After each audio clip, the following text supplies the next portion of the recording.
Salut à tous les amis et j'espère que vous allez bien. On se retrouve aujourd'hui pour une nouvelle vidéo qui concerne mes deux pronostics publics pour ce week-end. Mais comme d'habitude, avant toute chose, si ce n'est pas déjà fait, je vous invite à vous abonner à ma chaîne YouTube, à cliquer sur le petit pouce bleu, le petit like qui m'aide beaucoup pour le référencement. Et vous pouvez également me rejoindre sur mon canal Telegram, vous avez le lien dans le descriptif de la vidéo. On se retrouve donc aujourd'hui pour mes deux pronostics publics. Je vous rappelle que j'ai désormais mon club privé. Tous mes pronostics pré-match sont dans mon club privé, j'en garde deux pour vous en grand public, et également tous mes pronostics, toutes mes séances de trading live sont aussi dans mon club privé. Encore une fois, cette semaine, on a été très performant, puisque en Ligue des Champions, en Europa League, on a fait un perfect dans toutes les séances de trading. Tout est passé. Le pronostic, les matchs, les pronostics pré-match, c'est bien hein, de donner les pronostics pré-match, mais le live, c'est évidemment une autre histoire. C'est vraiment totalement différent. Ça vous permet d'avoir des cotes beaucoup plus importantes et de faire même des gains plus importants que le pré-match. Donc n'hésitez pas, si ça vous intéresse, à me rejoindre. Vous avez mon adresse mail dans le descriptif de la vidéo.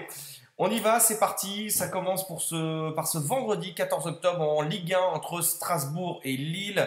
On va regarder tout de suite les statistiques entre ces deux clubs. Au niveau du classement, on a Lille qui est 7e avec 16 points. Strasbourg a deux fois moins de points, 8. Strasbourg a enfin gagné son dernier match. Son premier match, je veux dire, de la saison. C'était à Angers le week-end dernier, 3-2. Donc ça leur a fait beaucoup de bien, je pense que c'est un peu mérité pour les Strasbourgeois. De l'autre côté, Lille a gagné son derby, le derby du Nord face à Lens. Ils ont fait leur premier clean sheet, ils ont gagné 1-0. On voit que Lille c'est extrêmement irrégulier. Il n'y a pas de match nul, c'est des défaites, victoire, défaite, victoire, défaite, victoire, défaite, victoire. Voilà, ça c'est ça. Là pour l'instant le tableau est parfait. Donc ça alterne les victoires et les défaites. Bon, ça c'est le premier point à retenir du côté de Lille. Ce qui est intéressant surtout à regarder, et vous me voyez venir, vous me connaissez, vous avez l'habitude, je vais vous donner bien sûr les deux équipes marques sur ce match-là. Regardez les statistiques de Lille ici. Les deux équipes marques, ça passe à chaque fois, sauf à Lens le week-end dernier. Je vous l'avais d'ailleurs donné, c'était pas passé. Par contre, c'était passé dans le match de Lorient, c'était passé dans le match de Marseille, de Montpellier. Tout ça, je vous l'avais donné, donc ça, c'est plutôt intéressant. Et du côté de Strasbourg, on va regarder à domicile. On regarde là, sur les 4 derniers matchs, on a 1-0-0 et le reste, deux matchs nuls à partout face à Nantes et Reims, une défaite 3-1 face au Stade Rennais. Donc 3 fois sur 4 les deux équipes marques sont passées. Et surtout, sur le premier match aussi, Strasbourg s'est incliné à domicile 2-1 face à Monaco. Donc les deux équipes marques, ça passe très souvent dans les matchs de Strasbourg à domicile. Et c'est passé dans tous les matchs à l'extérieur de Lille. On va regarder la petite statistique que j'aime beaucoup, elle est là. 90% de chances que Strasbourg marque au moins un but et 90% de chances que Lille marque au moins un but. Les statistiques sont là, on a tout ce qu'il faut, donc on y va. La cote en plus, elle est à 1,77. On enchaîne pour le second match que je vous ai sélectionné, c'est la Lazio contre Udinese.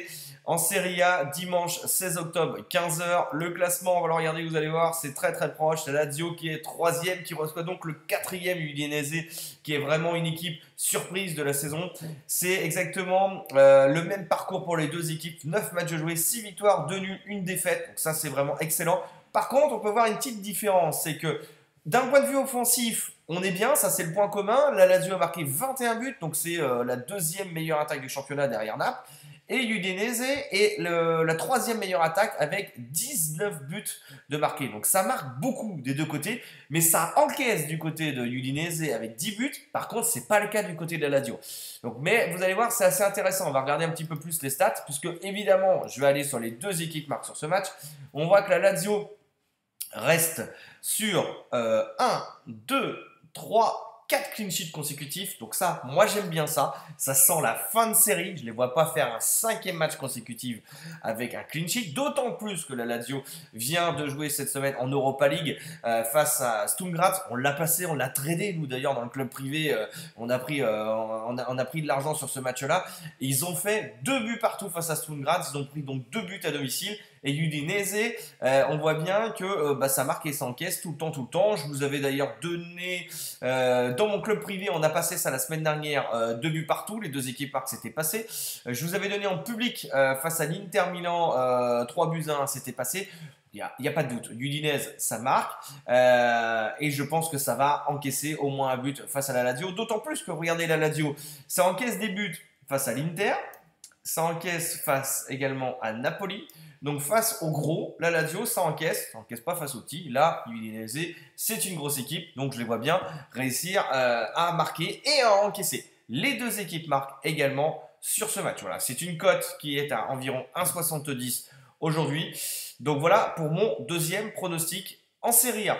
Comme d'habitude, n'hésitez pas à me dire ce que vous en pensez dans les commentaires et je vous dis à très bientôt. Ciao, ciao!